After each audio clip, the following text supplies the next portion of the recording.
Loads. I'm quite reactionary when it comes to bands. If I don't like it straight away, I probably never am going to like it again. So the exception to that is probably Soundgarden. Again, they were one of those bands, they came out that whole Seattle thing, and I was a child of the 80s. So I was very much into the metal and the cheese and the hair and the guitars, and then these scabby little oiks from Seattle turned up and turned everything that I loved on its head. And it wasn't until Chris Cornell did a few side projects years after Soundgarden that I became sort of like, made you feel it, did he? This guy can sing, he's got a great voice. So I could go back to Soundgarden and go, yeah, they were better than I gave them any kind of credit for. So yeah, Soundgarden, used to hate anything that came out of Seattle. Soundgarden, yeah, fucking love that band. Bands I used to dislike. Well, this is going to be a bit controversial, I think. Growing up, I couldn't stand Allison Chains, and I couldn't stand Soundgarden. I didn't like the sounds. I didn't like the songs they wrote. How dare you? And I think it was due to the fact that... You fucking what? Sure. I think it was due to the fact that I hadn't taken time to appreciate the music. You think? And it developed...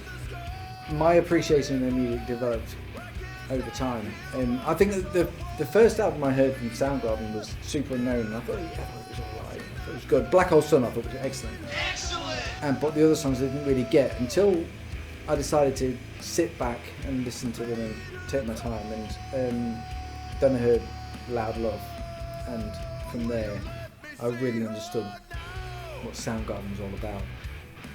I think Matt really creams himself over Loud Love, and and I've loved them ever since. I introduced you to it. yeah, probably, yeah. And the same thing with Allison Chains as well. Allison Chains, I didn't really get into them until I saw them on Beavis and Butthead, and they were playing, I think it was Dirt, and I thought, how would I miss this band previously? And I've loved them ever since. So I apologise to everybody out there that's offended by me. I don't apologise. This is going to have to be the Smiths. I didn't really get them. They weren't really just this jangly nonsense. As, you know, I was a metal kid. I was into metal and punk, and this is jangly nonsense that my sister listened to that I wasn't really into. But as I grew up and tried to mature, I really appreciate them. I love them. I hate Morris's political views. I can't distance myself from that shit enough. But his lyrics are fantastic. I mean, it's a similar to Jarvis Cocker in the way that he takes the mundane, the day-to-day, and turns it into something poetic and beautiful. And I really enjoy that. Johnny Marr is one of the finest guitarists to ever touch steel, ever. Just fantastic.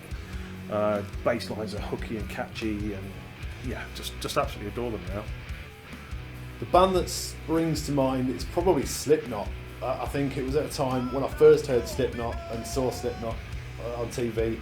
It was just this loud, shouty stuff with guys in boiler suits and masks, and I just thought it was the creepiest, weird shit. And I didn't get it. I just thought it was just crazy. There's a guy hitting a beer keg with a baseball bat. I mean, what kind of toss is that? But